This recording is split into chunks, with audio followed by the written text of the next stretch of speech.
journey of youth. Since there's no youth today, we're just going to do our prayer. Yeah. As Harmony members, I invite you to envision a growing youth church. So go ahead and take in a deep breath,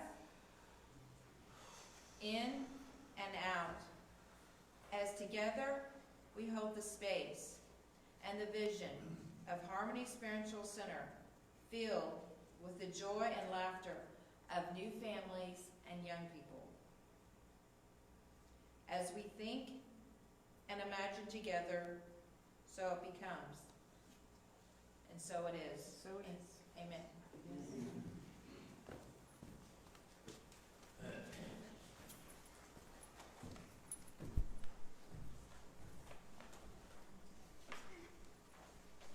Good morning, beloveds. Good morning. Happy New Year.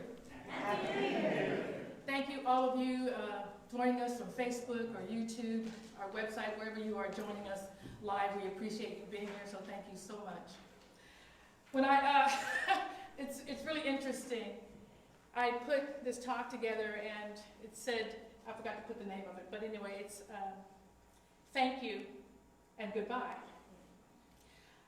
I can't tell you how many emails and calls I got from people saying, where you going? I should have said, thank you, goodbye, 2019. Sorry about that. When I had any anxiety, I'm not going anywhere. We have a wonderful journey ahead of us. Yeah. And I am not going anywhere. We're going to be here today.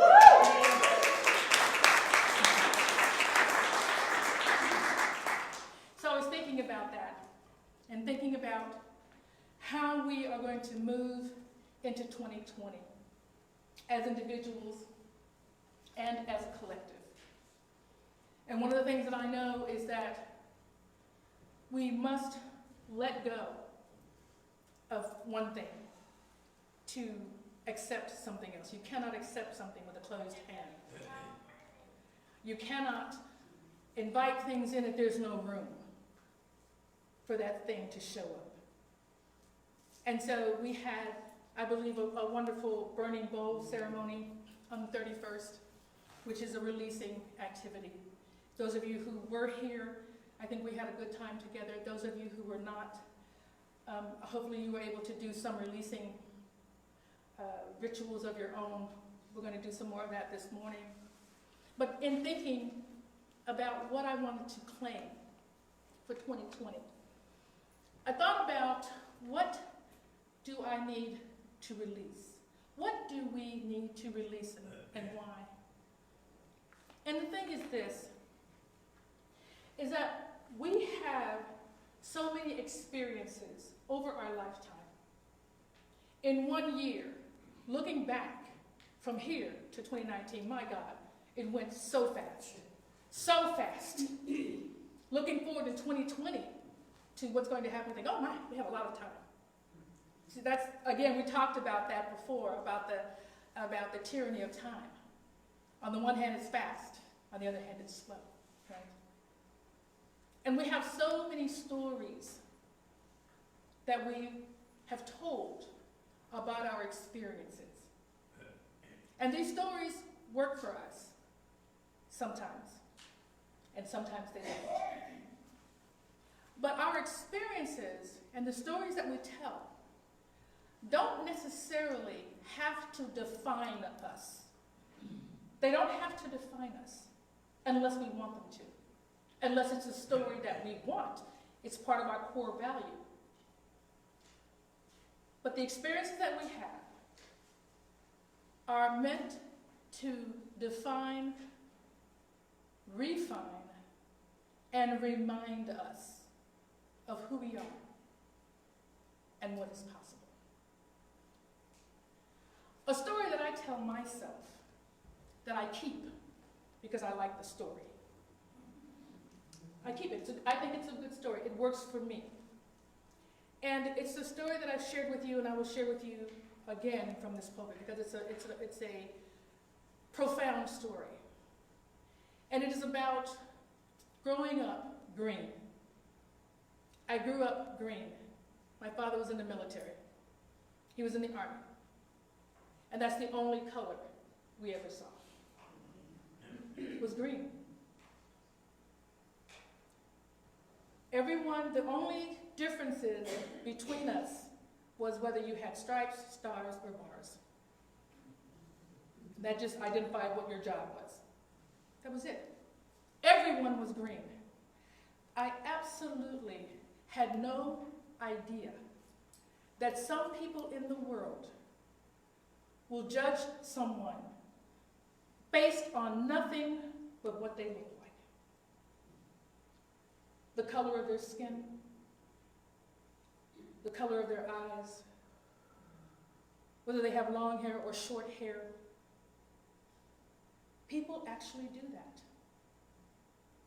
And when I came back, my father and mother are Texans. I'm not. I was born in Washington, and you guys don't allow anyone to call themselves a Texan unless they were born here.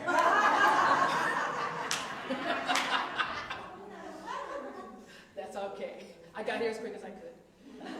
But my parents are. My mother was born in Galveston. My father was born in Goldston, right outside of Waco. And so they got married, I think, in 1951 is when they got married. They met in college and got married. And he did not want his children to be raised in a 1951 Waco. He didn't want that. And so that's why he joined the military. But when we went back several times because we couldn't always go where he was. We went back several times. Even going back and going to an all-black school, I had no idea. I honestly had no idea it was segregated. I didn't know I couldn't go anywhere else. I just thought I was around all my friends and cousins and relatives, right? I had no idea. Until we went back and I was in the 9th grade. And the school that I went to, G.W. Carver, was shut down. And we were bused to the white school, La Vega High. And that's when I found out. I found out in a hurry. And it was really interesting for me to be in a place where that mattered to someone, that mattered to anyone. There are many, many people in the world that doesn't matter. It's only the content of your character and what is in your heart that matters. And so that's a story that I tell myself. I don't care what you look like. I don't care who you love. I don't care how tall you are. It's the content of your character. Amen. That matters.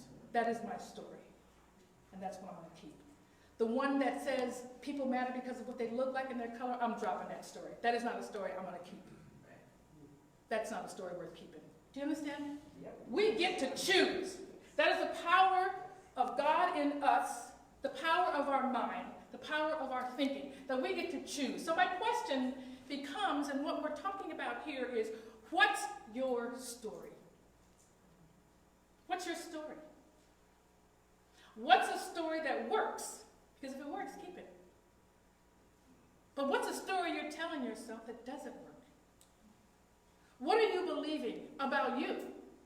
About what is possible for you? We were talking this morning in our class, and we're going to be talking about declaring. This is the first thing we talk about the first of the year. Declare. I don't think about goals so much as I think about declaring our lives in an affirmative way. My family and I I didn't get a chance to go to your place because our family spent New Year's Eve together. And we went to Watch Night, which is it's an African-American tradition that started in 1862, New Year's Eve, 1862.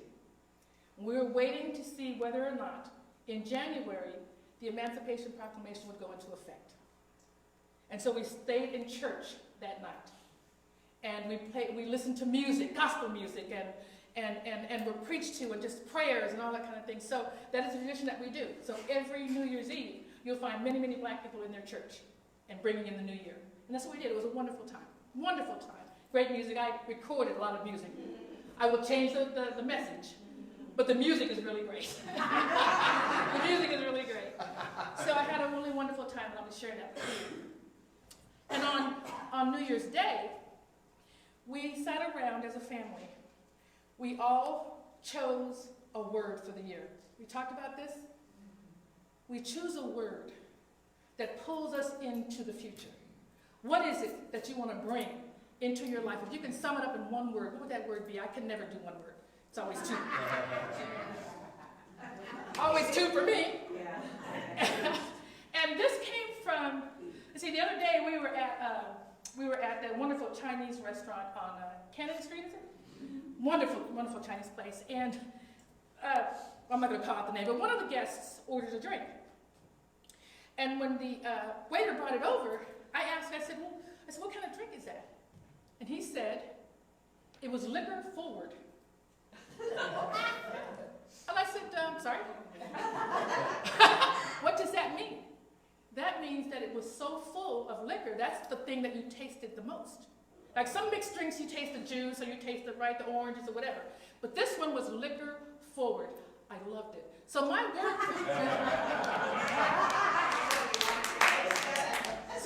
word for this year is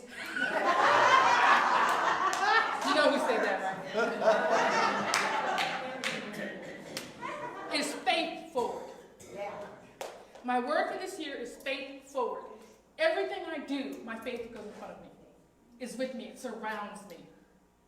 My sisters and brothers, everyone got a word, took a word they're going to take into, and I would encourage you to do the same. My sister's word was present. She wants to be present everywhere she goes. Instead of thinking about tomorrow or what happened, she wants to be here with you now, present. So think about that. What's your word? So the thing today is that we are saying thank you. I'm going the wrong way? I got to leave upside down? Sorry. We're saying thank you. Thank you to what happened in 2019.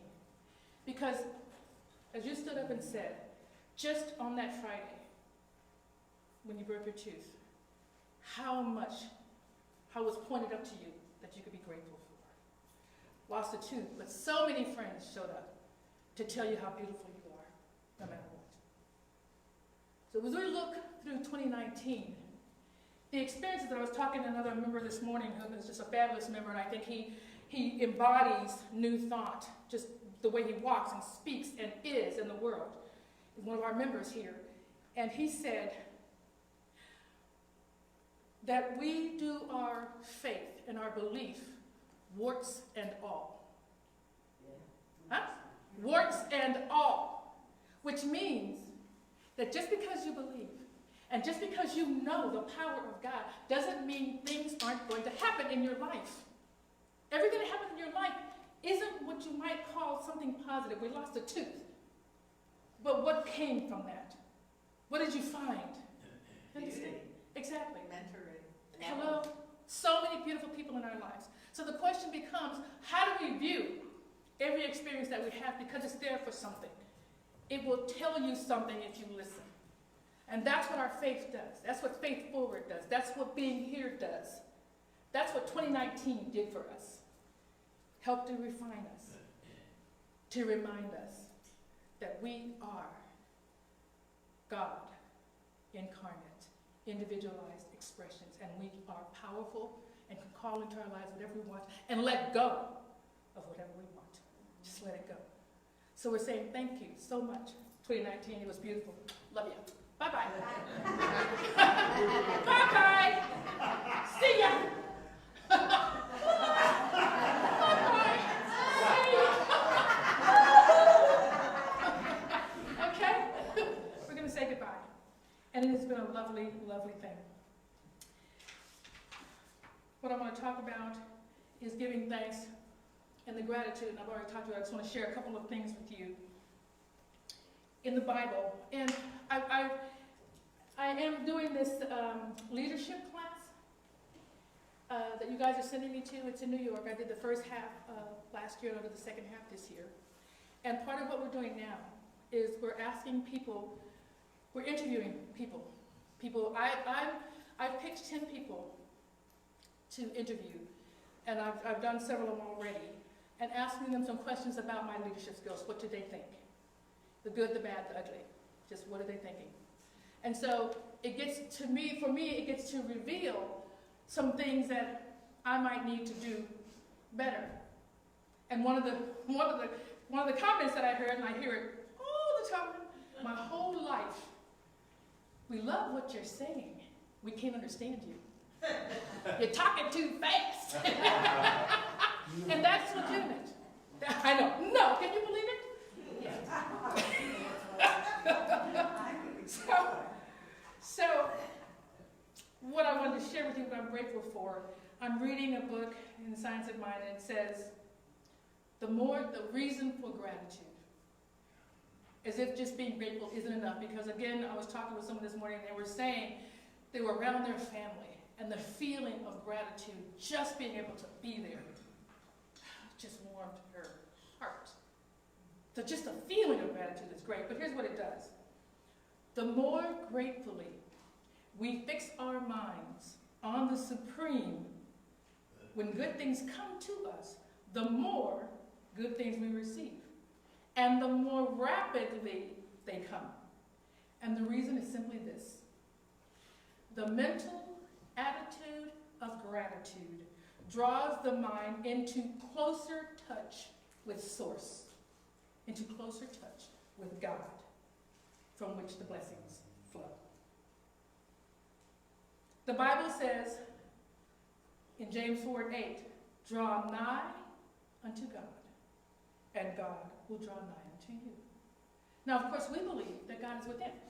But what that simply means is drawing nigh is being consciously aware all the time.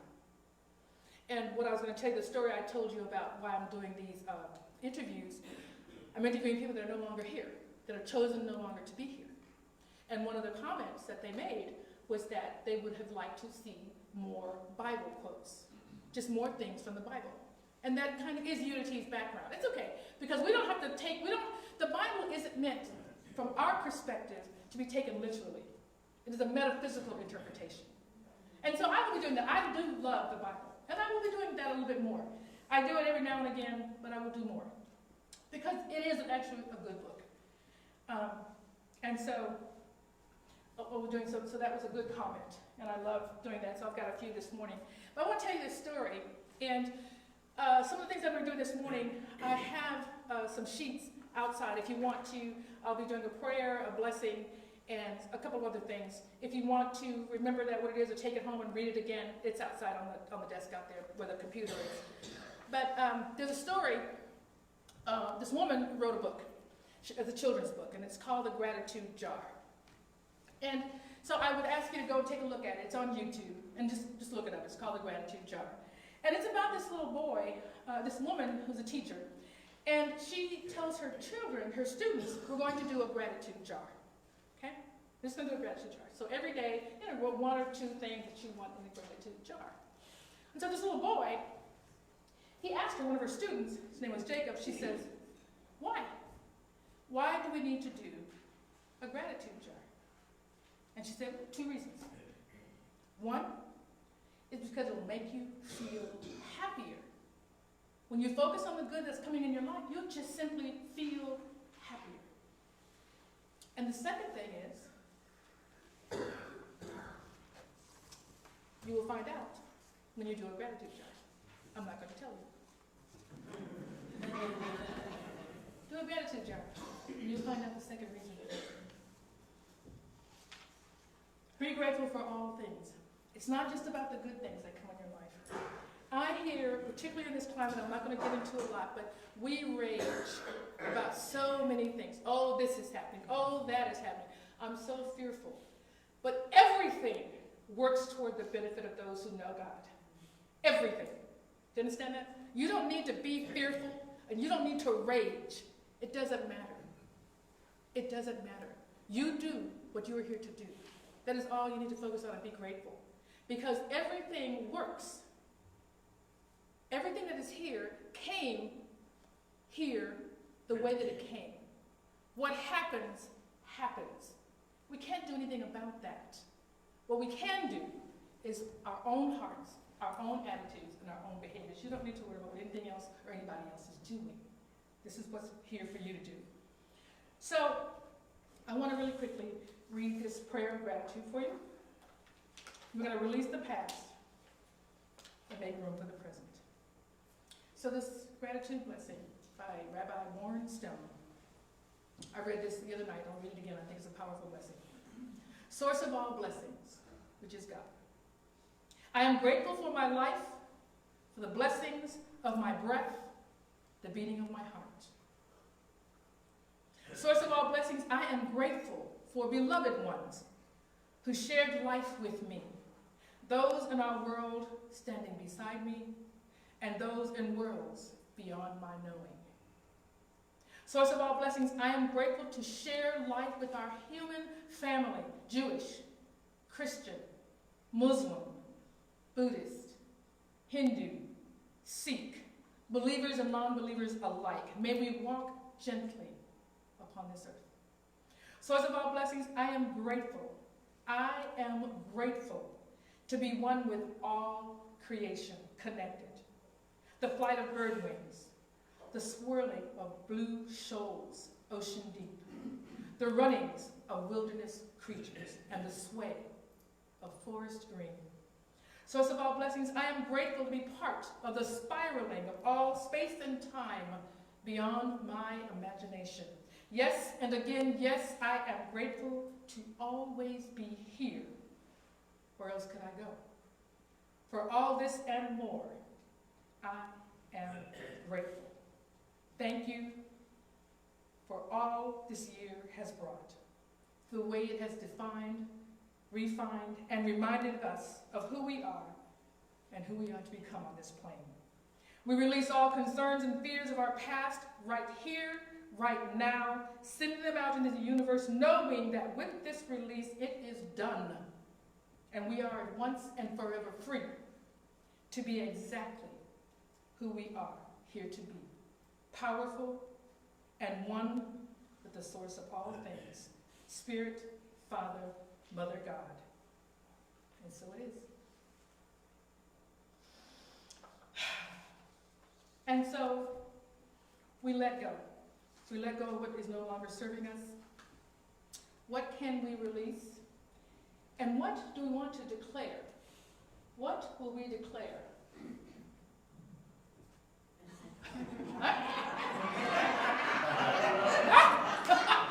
Okay, I'm raising my hand. I am declaring this life. So declare your life. What are your longings? What are your callings? God is impelling you from within. Those voices you hear, those things, don't be afraid. Don't be afraid. My sister said something to me the other day and I loved it. She and I just get up, and when I'm at her house, we both get up early in the morning, we do our meditation or whatever, then we have coffee around 6 or so in the morning, and then we just simply have church. It's amazing. We just have church, and one of the things she said was, because she's going to do a talk, and she's a little bit nervous, she said, but God, your gift makes room for you. Amen. You understand that? Your gift makes room for you. So if something is calling, is impelling you forward, it's because it is a gift.